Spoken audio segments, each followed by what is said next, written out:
Hello everyone, and welcome to another episode of the Wise Decision Maker Show, where we help you make the wisest and most profitable decisions.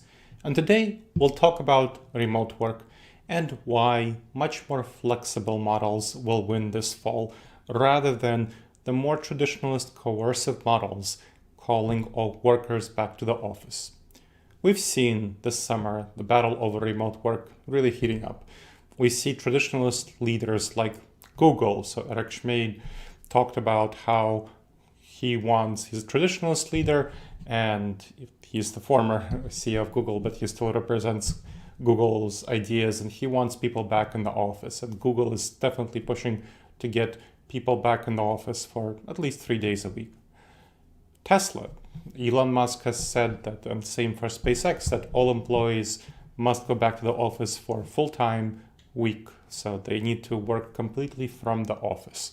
So they're opposing remote work. They're trying to coerce their workers who worked well, fine, very productively remotely to get back in the office. And we know that remote workers are actually more productive than in-office workers on average. We have a lot of research showing exactly that. So this demand is leading to employees resisting this coercion. They're resisting it in a number of ways. A number are simply resigning, including in Apple. So Apple is another one of these companies that is trying to force its employees all back to the office 3 or more days a week. And the head of its AI division resigned, saying that it's because Apple's policy is so inflexible. And of course, many lower-ranking people are resigning for similar reasons. Even people are threatening strikes. So the Google Maps division, they threatened a strike unless Google delayed their return to office, and they got a 90-day delay. Signing lots of petitions, so they're doing public activism, which is unusual for people at Google, Apple to be public about it. So criticizing management publicly, not only signing petitions, but publicly expressing criticism, and of course, leaving for more flexible rivals. Rivals like Amazon or Facebook or many other companies like Applied Materials that are offering much more flexibility to their workers.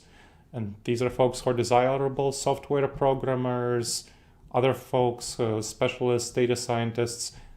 Anyone who can work remotely, whose work can be done remotely, has a lot of desirability and can find a job elsewhere.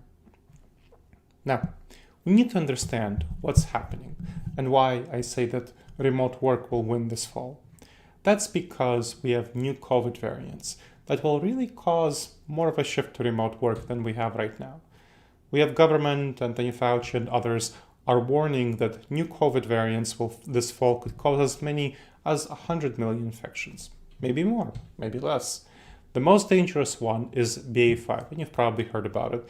And there are newer ones coming out that we don't know enough about yet that might prove pretty dangerous. So there's a version of BA2 that looks like it's pretty dangerous. It has potentially even more vaccine escape than BA5. But so far, not enough research has been done on that. So let's talk about BA5. What we know is that it has become the dominant variant in the US and elsewhere in Europe, most European countries. It's more resistant to immunity, whether from vaccines, whether from prior infections. It's also more transmissible, so it's easier to transmit. Not only are we less protected, whether from vaccines or prior infections, but it's more transmissible. And it seems from initial studies that it causes a more severe illness. So that sucks. That's very unfortunate. And that combines with the fact that in the US, due to bickering between the parties, government funding for COVID, addressing problems for vaccine development, for pills like Paxlovid, so treatment of COVID, has been dramatically cut. We spent over many trillions of dollars, spent several $1 trillion on addressing COVID, and now we can't spend in the tens of billions to prevent COVID from hurting us further. It's unimaginable. It's very hard to imagine this is the situation, but it really is. So it's pretty terrible. Now, what's the implication? So this is the reality that we're facing. And this is an election year in the US. It might not get better, it might get worse. So the implication is that COVID reinfections also are an issue. So we'll have a lot of people who will get reinfected with COVID. If you got infected the first time, again, BA5 escapes your immunity. So the immunity from prior infection is much less effective against BA5, unfortunately. So vaccines also are becoming less effective over time. So both vaccines and prior infections are becoming less effective over time, causing us to be more vulnerable to getting reinfected with BA5 or getting infected in the first place if you had a vaccine. And unfortunately, the booster effort is pretty far behind. We have not updated the booster to match the new strains that are being developed. Unfortunately, supposedly we should have been able to do it within a couple of months, but Omicron came out in late fall of 2021, and we still, by the summer of 2022, have still not addressed the updating process.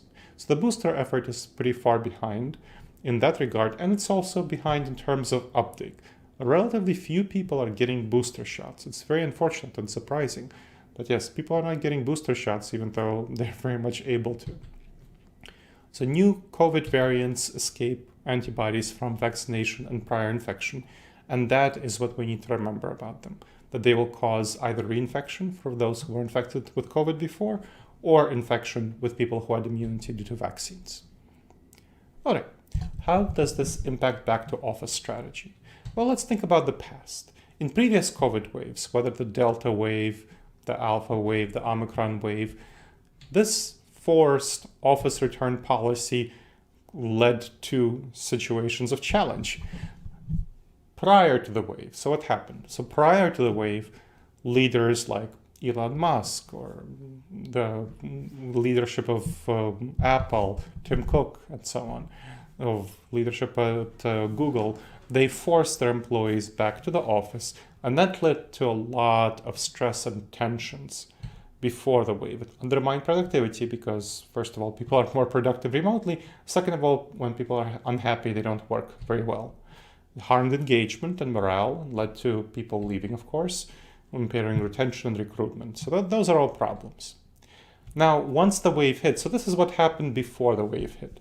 There was the forced office return policy, and it led to a lot of stress, harmed productivity, harmed engagement, harmed morale, harmed retention and recruitment. Now, that's a lot of stress to accomplish getting workers back in the office, but guess what? Once the wave hit, you can look at back and look at the newspaper articles on what was happening when the Delta wave was hitting and the Omicron wave was hitting. All of these companies rolled back their back to the office policies, right? They later rolled them back. And so all the stress was wasted. All the tensions, all the drama was wasted effort. And so we'll see the cycle again repeat this fall, where BA5, which has become dominant, will lead to, in the fall, when the virus is more infectious, due to both cold weather and people spending more time indoors and waning vaccine protection, that will lead to a lot more infections, as Anthony Fauci and other government officials have said. Now, why do leaders resist having more remote work? What's going on there? What's the psychology there? Well, the bosses are calling staff back to the office because they want to feel empowered. They want to feel in control. They're saying that they're losing social capital. They're saying, Elon Musk said that remote workers are only pretending to work. Google said it wants social capital. Apple wants innovation.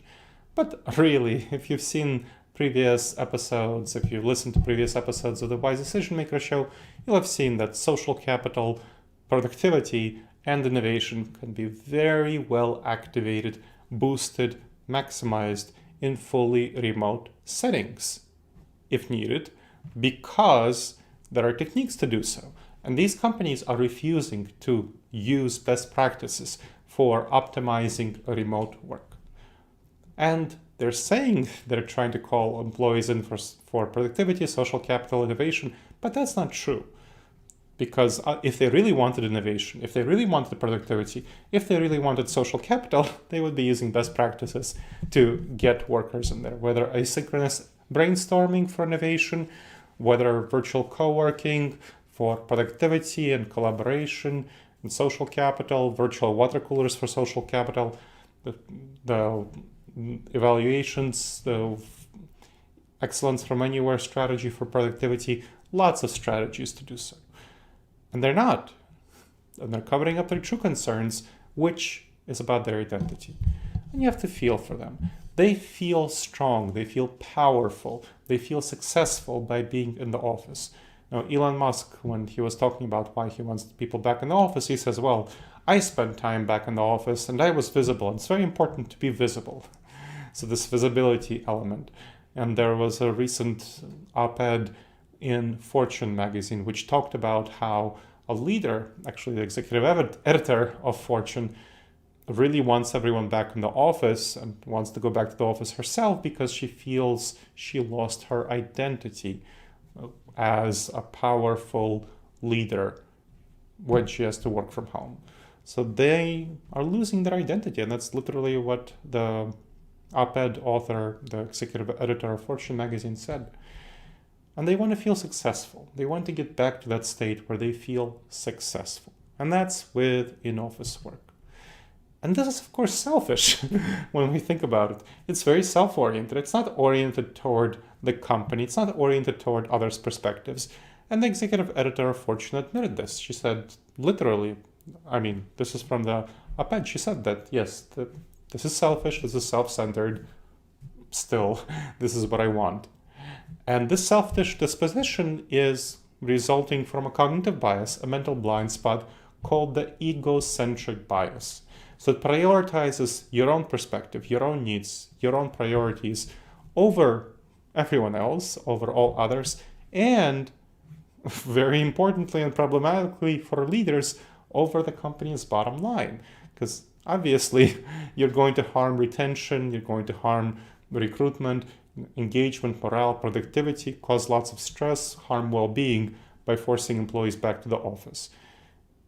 And especially in a time when it's really useless, because you'll need to roll this all back in the fall.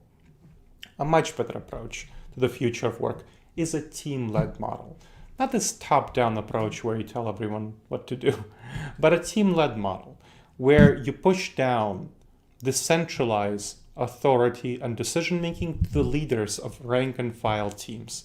They should decide, along with their team members, consulting with their team members, what work arrangements serve best for their team members, and arrange for those work arrangements. So different models will be good for different business models. Different models of work will address different requirements for different businesses. There's a hybrid first model, and there's a home-centric model. So let's go through these two examples. Hybrid first model, with it, again, all team-led. It's best for teams that heavily depend on collaboration, where collaboration is quite important.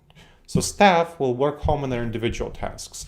We know from extensive research that people are overall more productive on their individual tasks at home, and especially on all of their tasks at home, and especially more productive on individual tasks. And again, this is an average. If you have screaming kids in your home, or if you're a young person who has roommates, you might not be more productive from home. But this is on average. People are much more productive from home on their individual tasks.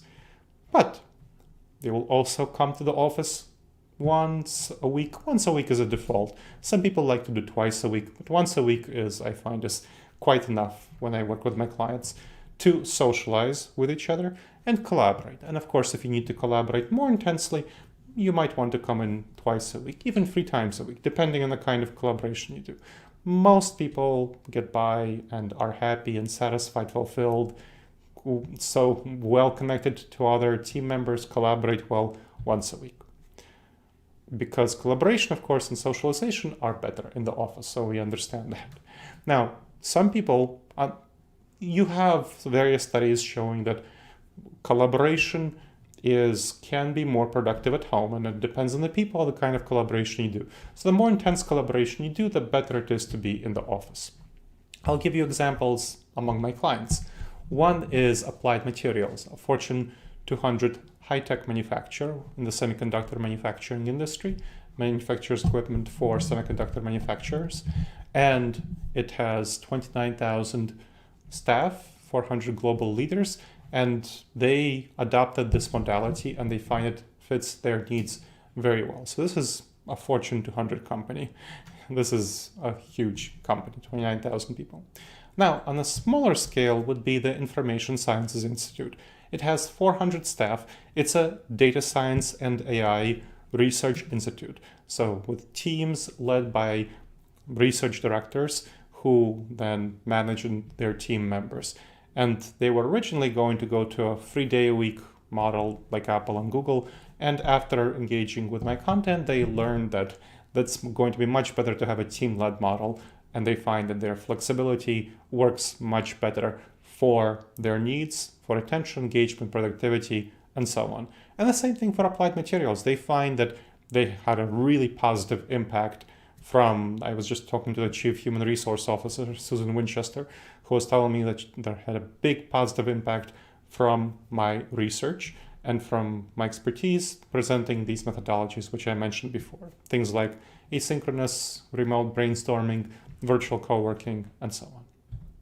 Now, another one is a home-centric model. So that's where people work, of course, primarily at home, like it sounds. Primarily home work. That's for teams that want to come to the office only for important meetings, maybe training or so.